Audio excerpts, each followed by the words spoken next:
Hello and welcome to Gombe's transformative journey. Today we'll be bringing you some of the major events that occurred in Gombe during the past week. We'll start off with a visit to Kumo, the seat of the Akko local government area, where Governor Inuwayaya inspected the new general hospital in that town, after which he commissioned the road facilitated by the Chief Whip of the House of Representatives, Honorable Bello Kumo. Then he also flagged off the Kumo Township Road Network. We would also be bringing you gist of the visit of the Chief of Air Staff and the International Youth Day. All this that occurred during the past week. So sit back and relax as we take this transformative journey together. I am Landray Adeyemi.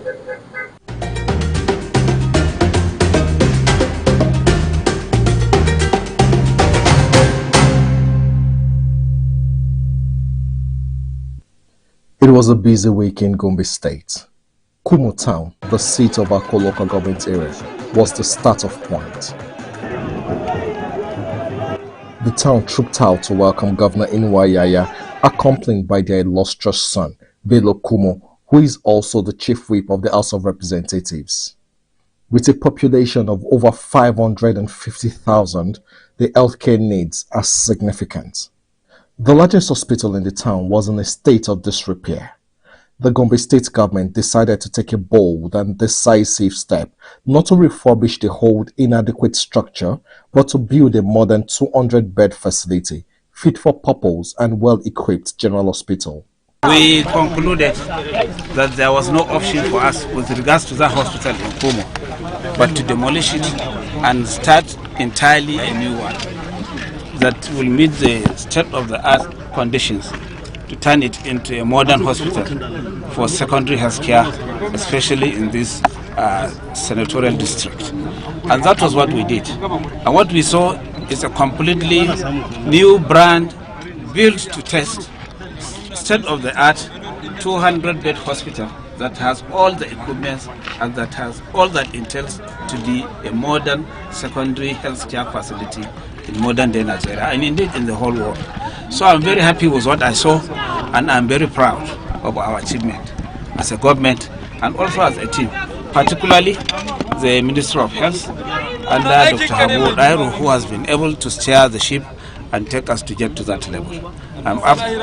Ultimately, I'm very happy and I feel fulfilled that at least what we promised for the people of Kumo and Akko local government with regards to health care has been achieved. The road linking Kumo to Dakiti town, which was facilitated by the Chief Whip of the House of Representatives, Bello Kumo, was also commissioned before the official flag-off of the Kumo Township Road Network. Facilitated as a constituency project by the Right Honorable Usman Bello Kumo. We have no other words but to thank Honorable Usman Bello Kumo for going there to represent us well. He has represented as well. He has fought and struggled and brought this project to the people of Akko and to the people of Gombe State and indeed to the people of Nigeria. So that is the essence of this service.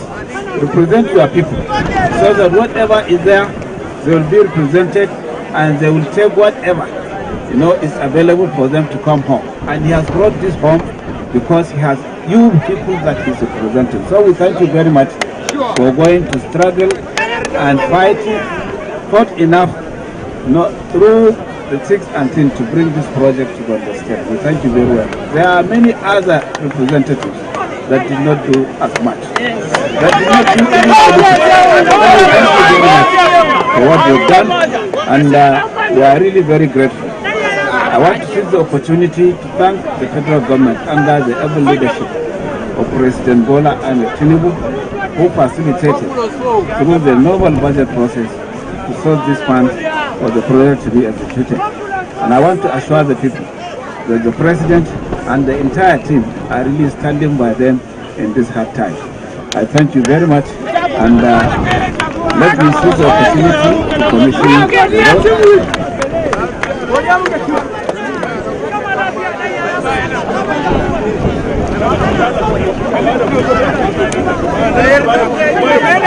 This road, the Kiki Road, facilitated by the Right Honorable Usman Bello Kumo, member representing Akko Federal Constituency is commissioned by my humble self, Muhammadu Inu Ahaya, Commander-in-Chief, Commander of the Order of the Niger, on Thursday, the 8th of August, 2024. Make it be of service to the people of Akko local government and to the entire people of Nigeria.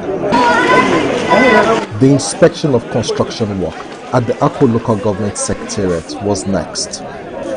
The visit to Kumo town is in line with the renewed effort by the Gombe State government to ensure that development reaches every community and public engagement is sustained.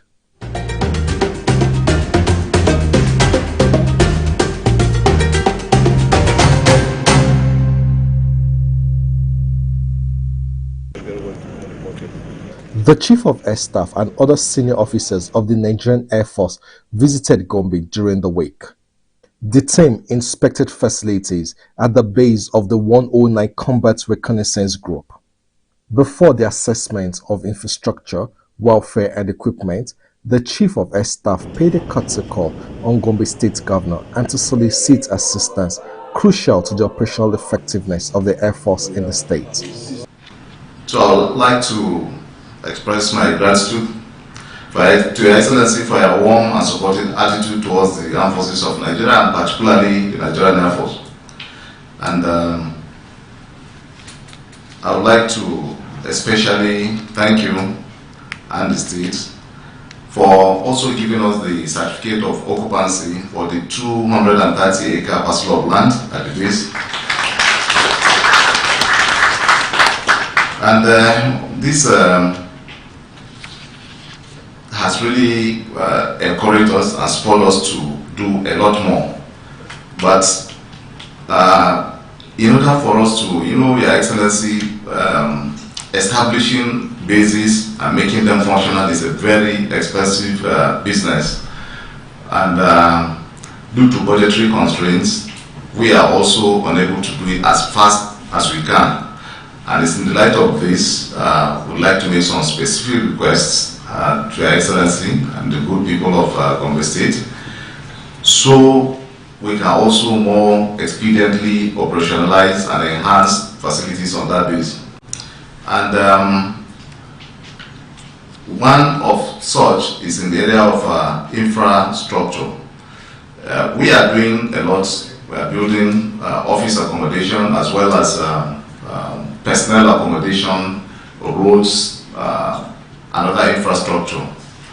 However, the pace is just too slow for us to really take off fully. So any assistance in this regard will go a long way in ensuring that the base is fully operationalized as quickly as possible. This also includes other infrastructure such as roads and drainages, because the facility has a lot of erosion and challenges on the ground which need to be addressed for it to function adequately. So all this, we have done over 3 kilometers of roads within the base, but there's still an outstanding of over 15 kilometers that we need to do, but 1 kilometer at a time. You see the Excellency expressed surprise. It's a large base and requiring a lot of facilities, so it's a work in progress. So any assistance as far as this infrastructure are concerned will go a long way to assist us. Ever ready to help, Gombe State Governor granted the request of the Air Force, directing key officials of the government to ensure swift implementation. Your men have been really very supportive, and we thank God that the protest did not degenerate to the extent that it could cost lives, and the little that happened was controlled at its word. So we thank God for that, and we appreciate your efforts. We equally appreciate your efforts, especially with what you have been doing, protecting Nigeria against the insurgents, and of late, recently, against the bandits and of course for all elements in the northwest and the north central who are really causing a very big havoc in the country. It's really a big effort. We must appreciate you for that.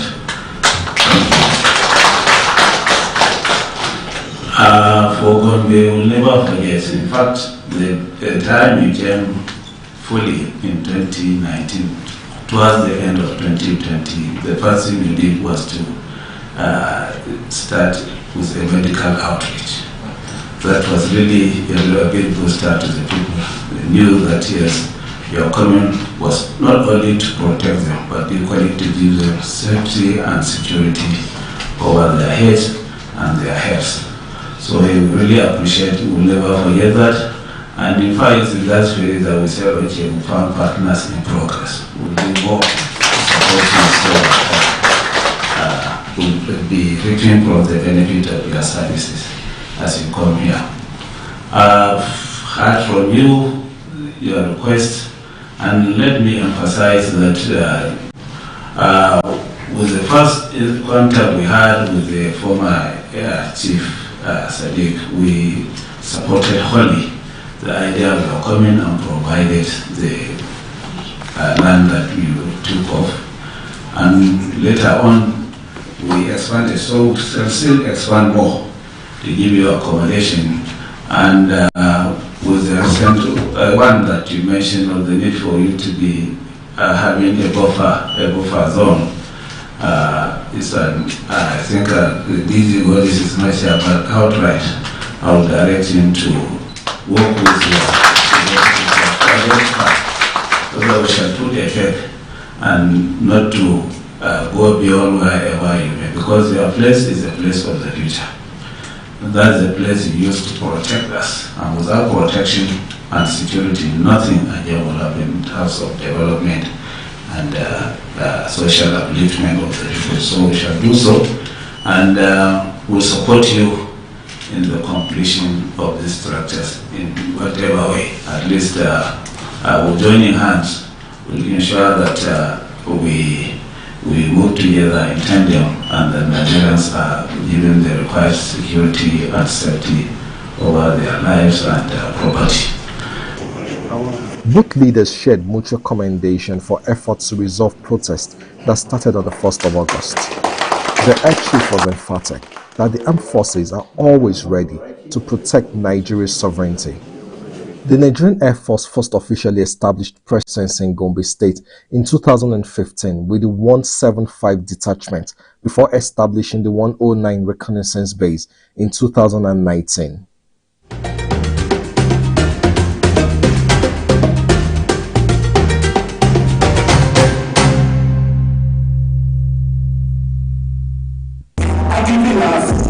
For any country to develop and achieve its national objectives, its youth must actively contribute to its economic, social and political growth.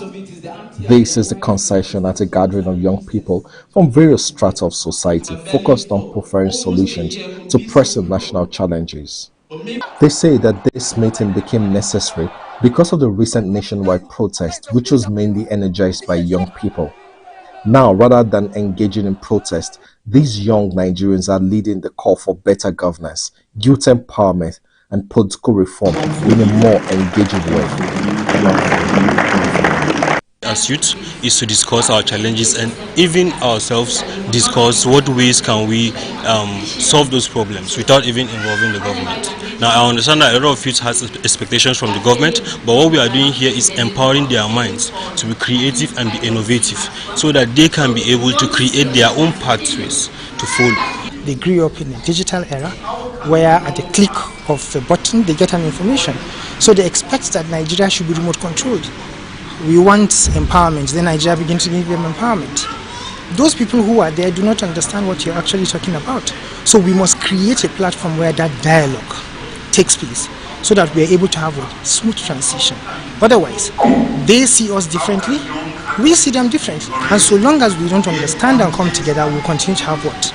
Rejection, we'll continue to have violence, we'll continue to have all forms of agitations and so on.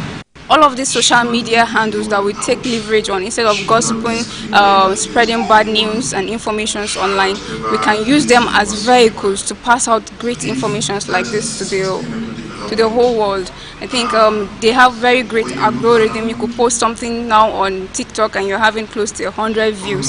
I think if we can use it to talk to our mates, talk to our age class about climate change, about the gender-based violence, about social and environmental sustainability, it will go a long way. I don't think we need anybody to financially sponsor us in such aspects, since we have access to phones and data. With at least 1,000 naira data, you could be able to do all of these things in a month. Some of us have gone beyond The panel boasts of some of the best and brightest young minds, entrepreneurs, politicians, entertainers, and development experts shared their experiences to inspire their contemporaries.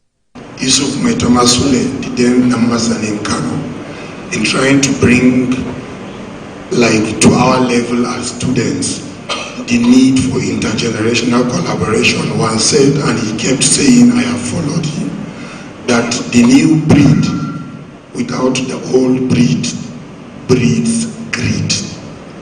This is just to emphasize the necessity of collaboration in or amongst various generations for sustainable development. Thank you.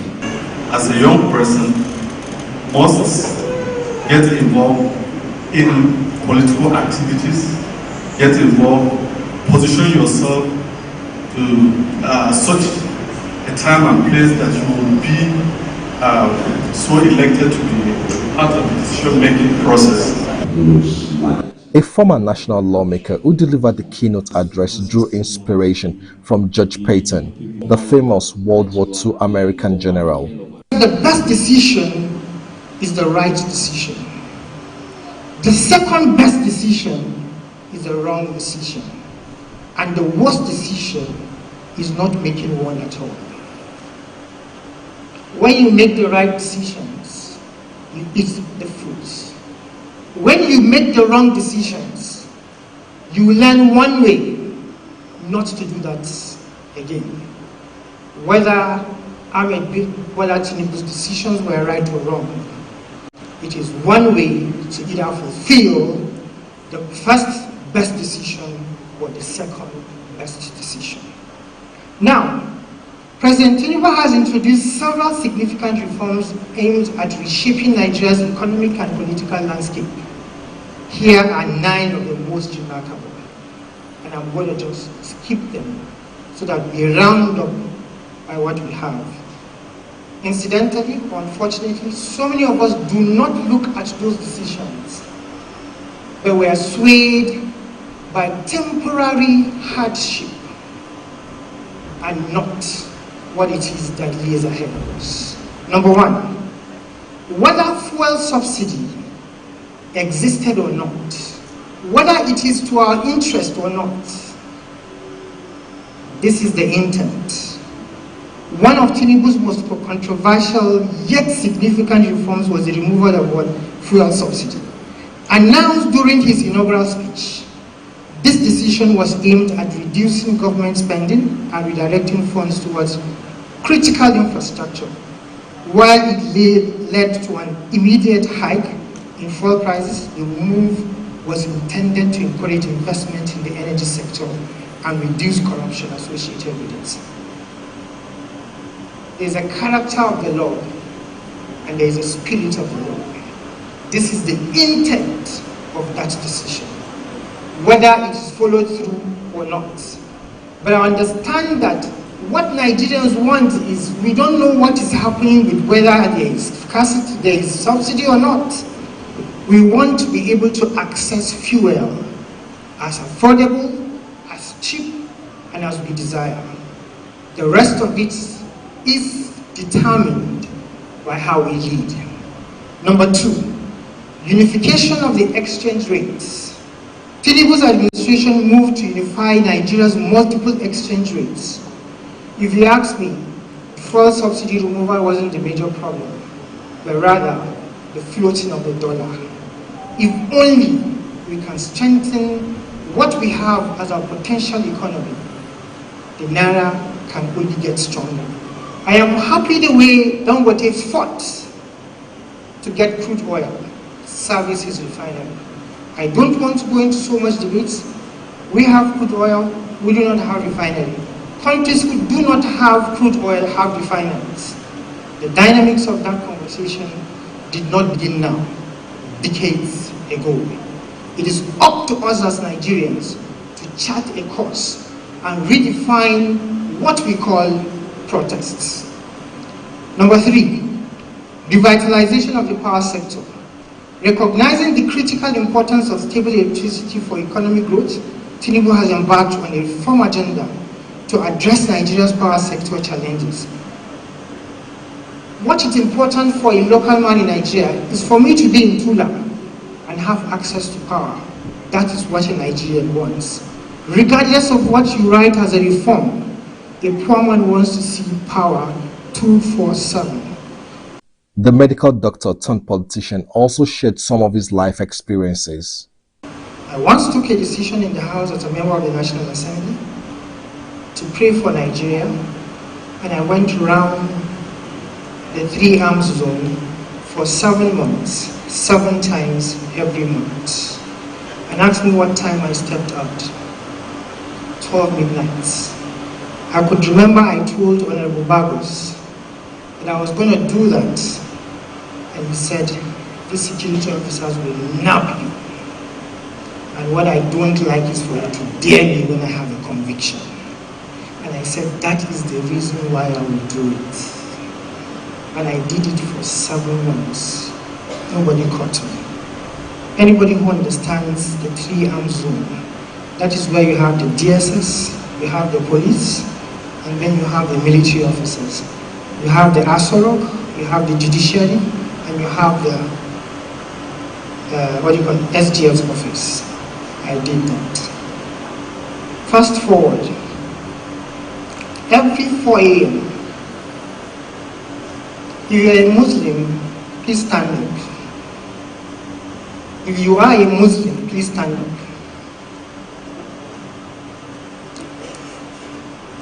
If you wake up for Salah and Asubah, keep standing. If you don't, please sit down. Alright, sit down. I know there are Christians who wake up every morning to do their morning devotion. I want to advise you, wake up in the morning while you do your prayers. Pray for yourself and pray for Nigeria. That is the greatest protest the Nigerian youth can ever do to Nigeria. A lot of us want to see tangible things, but it is the intangible that controls the tangible things we see. Until you win the battle in the intangible world, you can never succeed in the physical realm. I took a decision every 4 a.m. I'm up. My alarm is set on a default 4 a.m. and I will never stop. This is a decision I have made until my flesh returns to the dust of the earth. That is my protest for Nigeria. I'm a card-carrying member of the APC, a political party so many young people don't want to hear about because we have found ourselves in a very precarious situation. But I'm proudly APC. I didn't stand with President Ahmed Bola Tinubu during the primaries. I stood with Osibanjo. I went out and I campaigned for Tinubu. And I am proud that he won. Whatever the circumstances that we face today, I am proud of my country, Nigeria.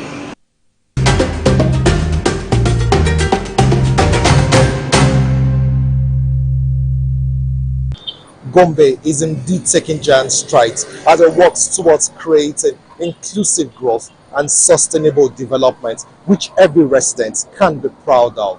And that is why this program is called Gombe's Transformative Journey.